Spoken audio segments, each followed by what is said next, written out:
अस्मद्गुरु परमगुरु निधिवरपूर्णौ सयामुनं रामं पद्माक्षिणादहृदिच्छेनेशरमारमापतिं वन्दे वन्दे बृन्दावनचरं वल्लवी जनवल्लभं जयन्ती सम्भवं धाम जयन्ती विभूषणं श्रीमान् वेङ्कटनाथार्य कवितार्के केसरी वेदान्ताचार्यवर्यो मे सन्निधत्तां सदा பரசமயம் மாற்ற வந்தோன் வாழியே மண்ணுபுகழ் கூறான் மணமுகப்போன் வாழியே கஞ்சத்திரு மங்கை பக்க வந்தோன் வாழியே கலியனுரை குடிகொண்ட கருத்துடையோன் வாழியே செஞ்சொல் தமிழ் மறைகள் தெளிந்துரைப்போன் வாழியே திருமலை மால் திருமணியாய் சிறக்க வந்தோன் வாழியே தஞ்ச பரகதியை தந்தருள்வோன் வாழியே செந்தமிழ் தூப்புல் திருவேங்கடவன் வாழியே கஞ்ச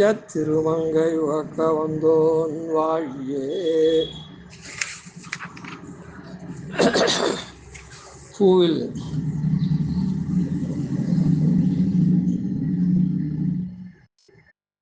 வாழும் பிராட்டி இருக்காளே, பூவில் வாழ் மகளாயினி, அந்த பிராட்டி உகக்குமாறு அவதரித்த சுவாமி தேசிகன் வாழியே. அந்த பிராட்டியினுடைய பெருமையை பூர்ணமாக வெளியில் கொண்டு வந்து காண்பிச்சதுனால பூர்வாச்சாரியர்கள்லாம் சொல்லியிருந்தாலும் அதை நன்னா ஸ்திரீகரணம் பண்ணி சாதிச்சதுனால சுவாமி தேசிகனுக்கு இந்த திருநாமத்தை, இந்த புகழை பெரியோர்கள் கொடுத்திருக்கார். பிராட்டியே சுவாமி தேசிகனுக்கு சர்வதந்திர சுதந்திரம்னு கொடுத்துருக்கா, உகந்து தான். அதனால் இதை முதல்ல நமக்கெல்லாம் ஸ்தோத்திர ரூபமாக சுலபமாக அனுசந்தானம் பண்ணக்கூடிய வகையில் ஸ்ரீஸ்துதி அப்படின்னு அருளினாரே, அந்த ஸ்ரீஸ்துதியில் எப்படி சாதிச்சிருக்கார் அப்படின்றத இது பண்ணிட்டு அதுக்கப்புறம் பிரதானமாக என்ன பண்ணியிருக்கார் அப்படின்னு ஆளவந்தாருடைய சதுஸ்லோகி வியாக்கியானமும் அதில் ஆளவந்தாருடைய திருவுள்ளத்தை ரொம்ப பாங்காக எடுத்து சாதிக்கத்து பிராட்டியினுடைய ஸ்வரூப சுபாவங்களை ரொம்ப நன்னா சாதிச்சிருக்கார். முதல் படியாக இந்த ஸ்ரீஸ்துதியில் அனுபவிச்சுட்டு அதில் ஒரு மாதிரி நாம் நல்லா பிராட்டியினுடைய பெருமையை தெரிஞ்சுட்டு அப்புறம் அந்த ககனமான சாஸ்திரத்தில் என்ன சொல்லிருக்காருன்றத தெரிஞ்சுப்போம். இப்போ அதில் 2 ஸ்லோகங்கள் ஆயிருக்கு. மானாதீத ஆவிர்பாவா அப்படின்ற 2 ஸ்லோகங்கள். இன்னைக்கு 3வது ஸ்லோகத்தை சேவிக்கணும். பொதுவாக இந்த ஆவிர்பாவ கலச ஜலதாத்வரே வாபி யஸ்யாஹ ஸ்தானம் யஸ்யாஹ சரசிஜவனம் விஷ்ணுவக்ஷஸ்தலம் வா பூம யஸ்யா பூன்மகிலம் தேவி திவ்யம் பதம் வா ஸ்தோக பிரஜே ரணவதி குணாஸ்து யசே சாரதம். எல்லையற்றதான குணங்களை உடைய உன்னை நான் எப்படி ஸ்தோத்திரம் பண்ணுவேன் அப்படின்னு சாய்க்கிறார்.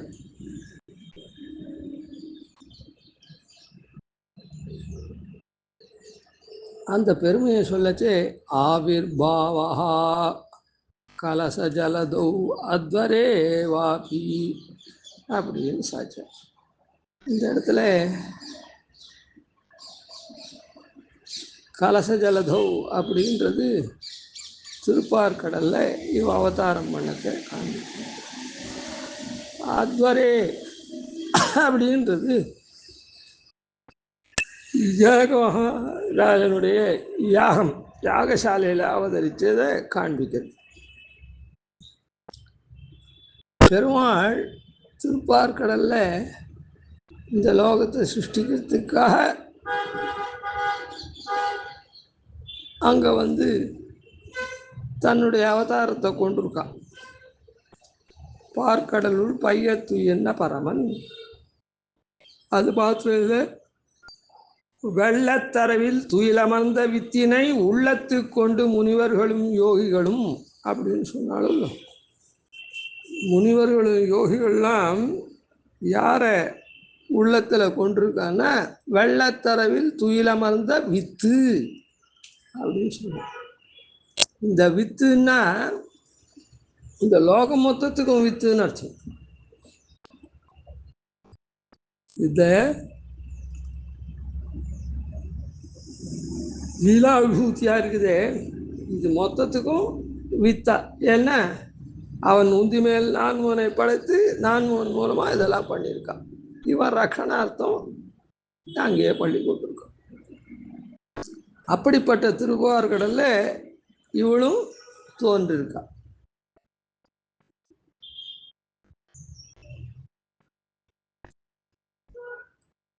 என்ன தெரியும், அதாவது இவளுக்கு திருப்பார்கடல் ஜனஸ்தானம். எம்பெருமான் அதில் வித்தா துயில் கொண்டிருக்கான். ஒரு பொருள் உண்டாகணும்னா க்ஷேத்திரம் பீஜம் அப்படின்னு ரெண்டு. குழந்தை உண்டாகுதுன்னா கூட தாயாராகிற க்ஷேத்திரத்தில் பிதாவானவனுடைய பீஜம் சேர்ந்து தான் அந்த க்ஷேத்திரத்தில் குழந்தை வளர்ந்து குழந்தையாக உருவாகுது. அதுபோல இவன் எம்பெருமான் வெள்ளத்தரவில் துயிலமர்ந்த வித்தா இருக்கான், இவன் வெள்ளத்தரவாக இருக்கு. அதான் வெள்ளமாக இருக்கா, திருப்பார்கடலாக இருக்கா. அந்த ஒரு விஷயத்தை அதே போல எம்பெருமான் யஜ்ஞ ரூபேன திகழறான். அந்த யஜ்ஞ ரூபம் விஷ்ணு. வேதமே சொல்றது யஜ்ஞம்ன்றது விஷ்ணு. நேற்றே பார்த்தோம். அந்த யஜ்ஞம் எங்கே நடைபெறும், அதுக்கு க்ஷேத்திரம் எது, யாகசாலை தான். அந்த யாகசாலையை பண்படுத்துறது தான் அந்த யாகசாலையில் இவ தோன்றினான். அதனால் இவ க்ஷேத்திரஸ்தானத்தில் இருக்கா, அவன் பீஜஸ்தானத்தில் இருந்து அப்படியே வளர்றான். அதனால் இந்த அம்சமும் அந்த இடத்துல காண்பிக்கப்பட்டது. ஆவிர்பாவ கலசஜலதா அத்வரே வாபியஸ்யாஹ அப்படின்றதுனால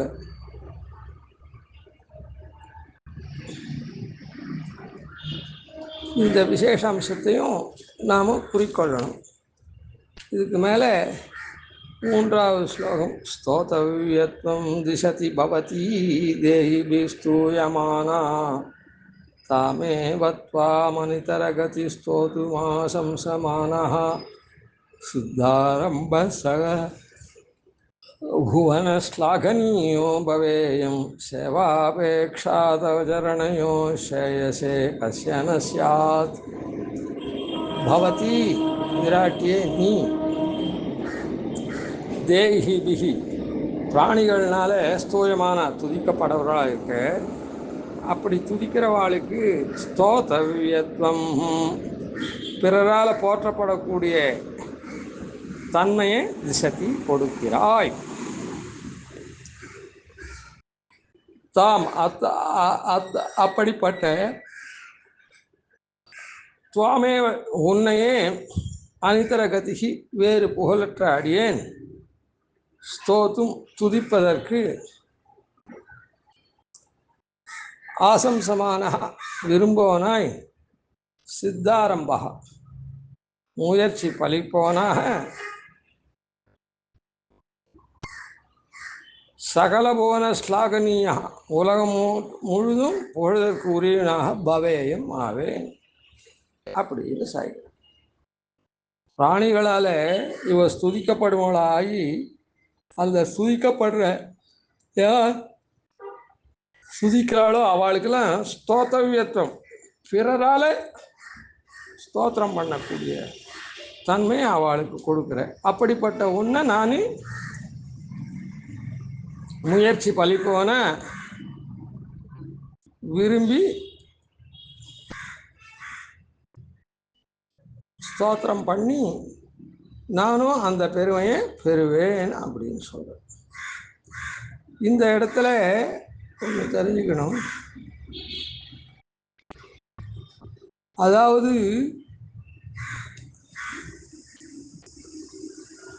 பெருமாளுடைய தன்மை என்ன அப்படின்னு சாஸ்திரத்தில் சொல்லியிருக்கு அப்படின்னா, யார் இப்போ இந்த தேவதைகள்லாம் இருக்காளே, இப்போ இந்திரன் ஒரு உதாரணத்துக்கு சொல்லுவோம், சதமகன்னு அவனுக்கு பேர். அது என்ன குறிக்கிறதுன்னா 100 அஸ்வமேத யாகம் பண்ணினவன். அப்போது 100 அஸ்வமேத யாகம் யார் பண்ணினானோ அவன் அந்த இந்திர பதவியை அடையிறான். அந்த மாதிரி தேர்றது சரிதானே. அப்போது இந்த இந்திரனுக்கு சதமகன் 100 அஸ்வமேத யாகத்தை பண்ணி அந்த இந்திர பதவியை அடையிறான். அப்படிப்பட்ட இந்திரனுக்கு நாமெல்லாம் ஆகுதி கொடுக்குறோம், யாகத்தில் அவனுக்கெல்லாம் ஆவிர்வாகம் கொடுக்குறோம். அதே போல தான் மற்ற தேவர்களும். இந்த தேவதைகளுக்கெல்லாம் நாம் ஆவிர்வாகம்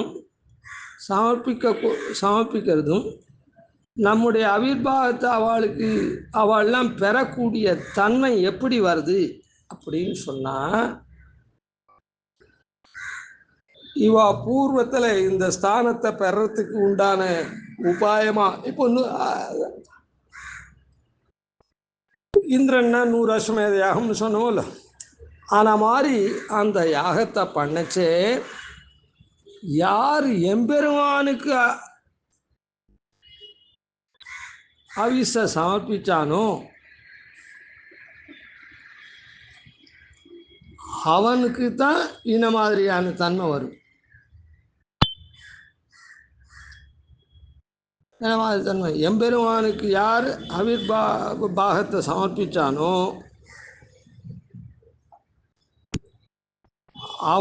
அவனுக்குத்தான் அந்த பதவி பிறரால் அவனுக்கு ஆவிர்வாகம் சமர்ப்பிக்கும்படியாக ஒரு தசை வரும். இந்திரனுக்கு இன்னைக்கு நாம் ஆவிர்வாகத்தை சமர்ப்பிக்கிறோம், அவன் ஏற்றுக்கிறான்னு சொன்னால் பூர்வத்தில் அவன் அதுக்கு உண்டான யாகத்தை பண்ணச்சு எம்பெருமானுக்கு ஆவிர்வாகத்தை சமர்ப்பித்ததுனால தான் அவனுக்கு இப்போ நாமெல்லாம் ஆவிர்வாகம் சமர்ப்பிச்சு அவன் ஏற்றுக்கக்கூடிய தன்மை வருது.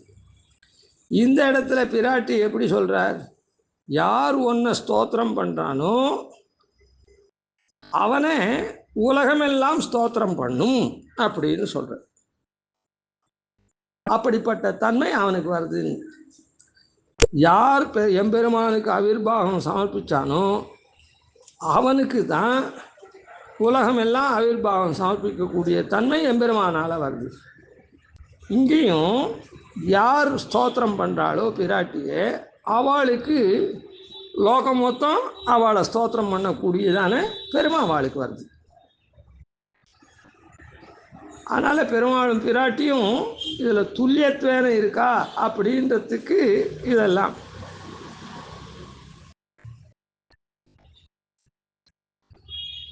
ஆவிர்வாகத்தை எம்பெருமானுக்கு சமர்ப்பிக்காதவங்க ஒரு நாளும் அந்தந்த இதுக்கு வர முடியாது. அதனால் அதான் அது எதனால் அப்படின்னா, அந்த இடத்துல ஒவ்வொரு யாகத்திலையும் ஒவ்வொரு தேவதா விசேஷம் சொல்லியிருந்தாலும் அந்த தேவதையை சரீரமாக கொண்டு எம்பெருமான் அந்தர்யாமியாக இருக்கிற எம்பெருமானுக்கு தான் இந்த அவிசு அப்படின்ற ஞானத்தோடு சமர்ப்பித்து எம்பெருமானுக்கு சமர்ப்பிக்கிறவனுக்கு தான் அந்த யாகத்தினுடைய பலன் பூர்ணமாக அந்த ஸ்தான விசேஷத்தை அடையிறான். அந்த ஸ்தான விசேஷத்தை அடைஞ்சால் லோகத்தில் இருக்கக்கூடிய மனுஷர்கள்லாம் அந்த தேவதைக்கு ஆவிர்வாகம் கொடுக்குறான். ஏன்னா அவன் எம்பெருமானுக்கு கொடுத்ததுனால அந்த ஸ்தானத்தை. அதே மாதிரி பிராட்டியை யார் ஸ்தோத்திரம் பண்ணுறாளோ அவனுக்கு லோகம் மொத்தம் அவனை ஸ்தோத்திரம் பண்ணக்கூடிய தன்மையாளனா அவன் ஆறான். அப்படின்ற இந்த இடத்துல இந்த சாரமான விஷயத்தை சாய்க்கிறேன்.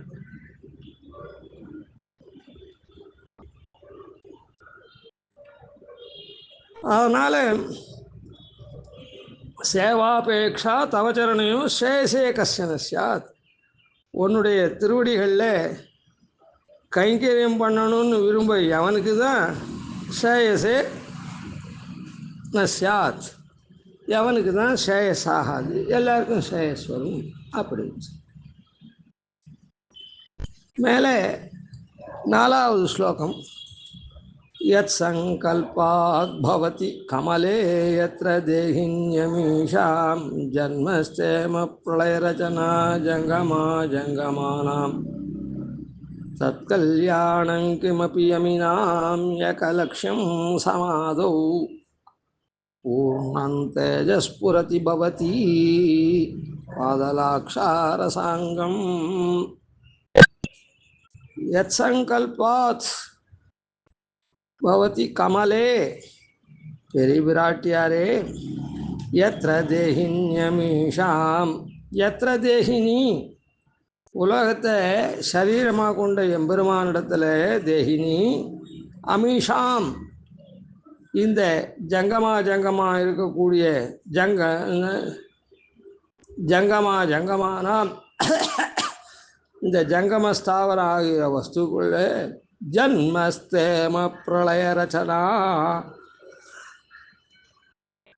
அந்த ஜங்கமாகவும் ஸ்தாவரமாக இருக்கக்கூடிய வஸ்துக்களுடைய ஜன்மம், பிறப்பு, ஸ்தேமம், நீடித்து நிற்றல், பிரளயம் ஆகிய ரச்சனா செயல்கள்லாம் யத் சங்கல்பாத், எந்த பகவானுடைய சங்கல்பத்தினால பவதி நடைபெறுகிறதோ, தத் கல்யாணம், அந்த மங்களமானதாய்,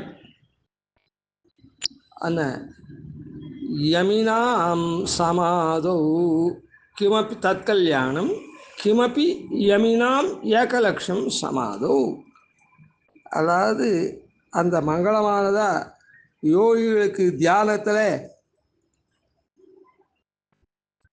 ஏகலட்சம் ஒரே இலக்காயுள்ளதாய், பூர்ணம் தேஜகா, பூர்ணமாக எங்கும் நிறைந்திருப்பதானே அந்த தேஜஸ், எம்பெருமானுடைய தேஜஸ், பவதி பாத லாக்ஷாரச, உன்னுடைய திருவடியினுடைய செம்பசும் குழம்பு இருக்குதே, அதே ரசாங்கம் அப்படி ஸ்புரதி பவதி பாதலாக்ஷா ரசாங்கம் ஸ்புரதி பிரகாசிக்கின்றது. அதாவது எம்பெருமான் சேத்தன வஸ்துக்களை தனக்கு சரீரமாக கொண்டு தான் ஆத்மாவாக நிற்கிறான். அதனால் அவன் என்ன, இந்த ஸ்தாவர ஜங்கமமாக இருக்கக்கூடிய இந்த பிரபஞ்சத்தினுடைய படைப்பு, காப்பு, அழிப்பு எல்லா செயல்களையும் அவனுடைய சங்கல்பத்தினால பண்ணுறான். இப்படி எம்பெருமான் மங்களஸ்வரூபனாக இருந்து மங்களமான வஸ்துக்கள்லாம் மங்களத்தன்மையை அளிக்கிறான். முன்னே பார்த்தோம், மானாதீத பிரதித விபவாம் மங்களம் மங்களானாம் அப்படின்னு சொல்லச்சே, பவித்ரானாம் பவித்ரம் யோ மங்களானாஞ்ச மங்களம்னு பெருமாளுக்கு இருக்குது. அதே போல் பிராட்டியை சொல்லிருக்குது. சரி, யோகிகள்லாம் என்ன பண்ணுறா, தங்களுடைய இந்திரியங்கள்லாம் அடக்கி எப்பவும் எம்பெருமானையே தியானிக்கிறார். வெள்ளத்தரவில் துயிலமந்த வித்தனை உள்ளத்துக்கு கொண்டு முனிவர்களும் யோகிகளும்னு சொன்னமே, அந்த மாதிரி அவள் தியானிக்கிறார். ஸ்வரூபத்தினாலேயும் குணங்கள்னாலேயும் பரிபூர்ணமாக எங்கும் வியாபித்து நிற்கக்கூடியவன் எம்பெருமான்.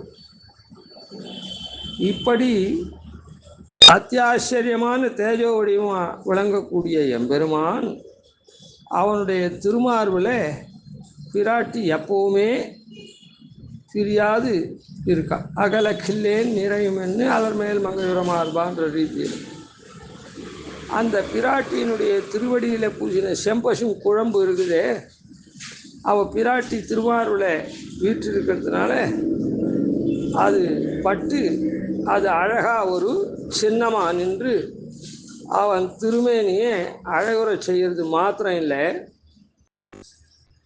அங்கே சொன்னாலே வக்ஷப்பீட்டியும் மதுவிஜயினா பூஷயந்தியும் ஸ்வகாந்தியான்னு தன்னுடைய காந்தியினால் அந்த காந்தியில் செம்பசும் குழம்பு அவன் திருமாருள சின்னமாக அப்படி பிரகாசிக்கிறதுனால அது ஒரு அழகாக இருக்குது. இத்தனை பெருமைக்கும் இந்த பாதலாட்சாரசாங்கம் ஸ்புரதி இந்த திருவடி சின்னம்தான் காரணமாக இருக்குது. அதனால அவன் பரதேவத்தை அப்படின்னு வேதாந்தங்கள் எல்லாமும் பேசுறது. அதனால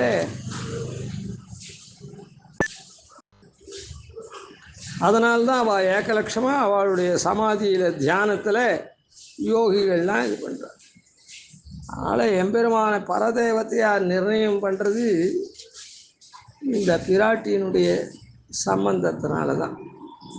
அதுதான்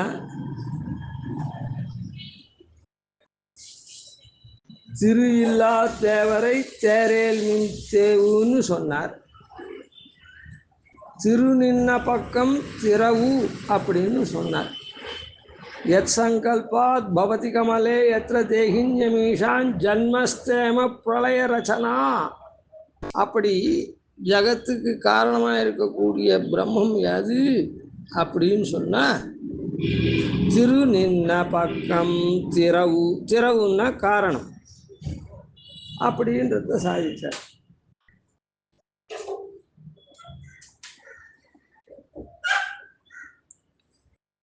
அதே போல் என்ன அந்த எம்பெருமான் காரணமாக இருக்கான்.